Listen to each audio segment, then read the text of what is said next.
Hello, hello. Ako pala si Joseph Senior ng South Drive Tattoo. At meron tayong bagong machine. Tabi muna natin dito. Ito, bagong machine na to na binili ko sa online. Ganyan po itsura niyan. May siyang QR code. At ito po yung itsura ng machine. At ito po yung address niya. So, napakaganda. Yan, ganyan po itsura niyan. Yan. Quality, pati ang logo. Okay. Ito yung manual niya.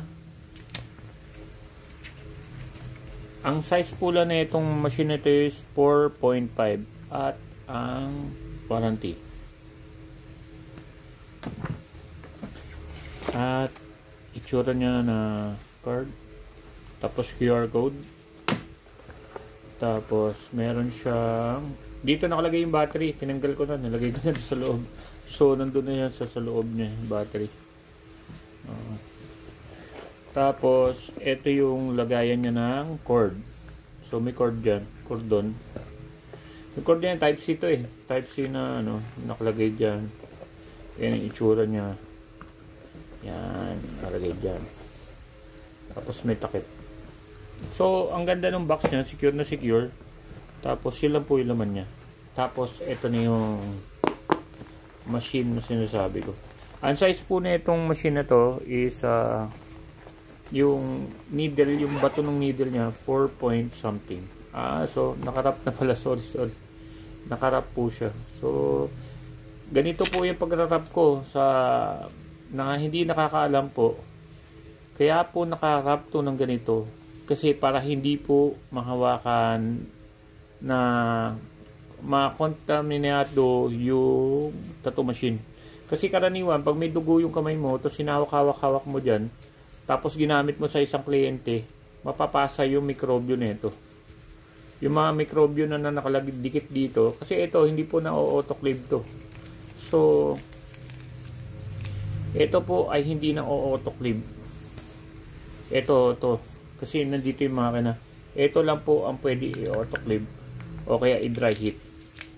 So, safe pag ganito yung pagbabalot nyo. Yan. Nakasecure po lahat-lahat. At ito po yung extra battery. Yan. Ayan. Bubuksan nyo lang ng ganyan. Yan. Buksan mo lang ganyan. Tapos, nandyan na yung on and off. Tapos yung nandiyan yung voltahe, tapos yung hertz, nandiyan po lahat.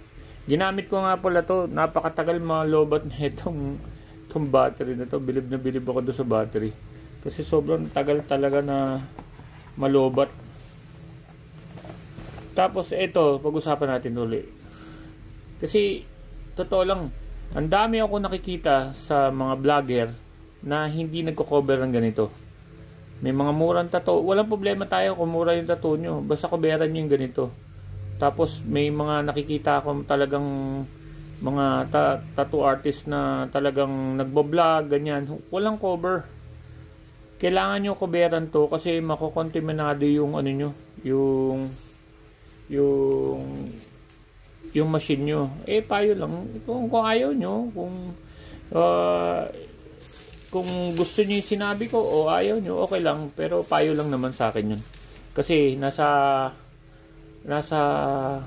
parehas tayo ng industry, na tattoo industry. So, etong machine na to, ang pangalan niya is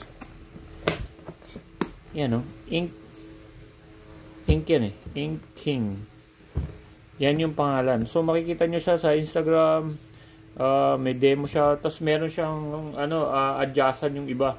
Pero ito pang lining to kasi 4 point to eh.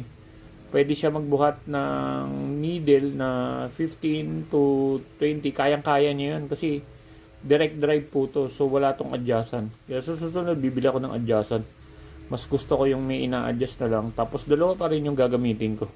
Kasi mas hindi malalaspag yung machine. Alam mo yan. Pero sana, yung mga tattoo artists, balik tayo doon sa sanitation. Sana, alam mo yun, pare-pares naman tayo ng ginagawang pagtatato. sana mag-ingat din tayo. Kasi syempre kasalanan ng isa, damay lahat. So sana yung sanitation ninyo, palakasin nyo. Di ba? Ako, dumaan ako sa apprenticeship. So talaga naging disiplinado ako kasi may mga iniidolo akong tattoo artist na sobrang lilinis talaga sa gamit. Tapos sa organize lahat. Kaya tuwan-tuwa naman ako. So ganito lang yung pagbalot niyan. Ito po yung barrier ang tawag. So barrier yan na plastic na pwede nyo bilhin sa Shopee, Lazada, pati itong grip tape, pwede nyo rin bilhin yan dun. Ang tawag dito sa plastic na to, barrier. So sana lahat ng tattoo artist naka-barrier. So ang linis niya, tingnan mo. 'Di ba? So lahat ng ink hindi maano talaga makaka-contaminated dun sa dito sa ano na to, sa ating tattoo machine. So napakaganda nito. I-demo ko to sa susunod na panahon na tattoo machine na to, kung gaano katindi itong tattoo machine na to. Napakamura lang, medyo mura lang to, pero talagang apakalakas niya. Tsaka yung quality niya, mabigat siya, tapos yung bakal niya talagang napakaganda. So hindi po to pang beginner kasi naka 4.0 to tong ano na to, tong ano na to. Kumuha po kayo ng mga 3.5, 3.7, pwede po yun sa beginner. Pero ito po, mamahirapan kayo gamitin to dahil napakalakas na itong machine na to. Okay, yun lang po. Ako po si Joseph Sino na South Tribe Tattoo. Medyo mahaba-haba na yung pinag-uusapan natin. Sa susunod, i-demo ko na lang po ito sa inyo. Maraming salamat po. Thank you.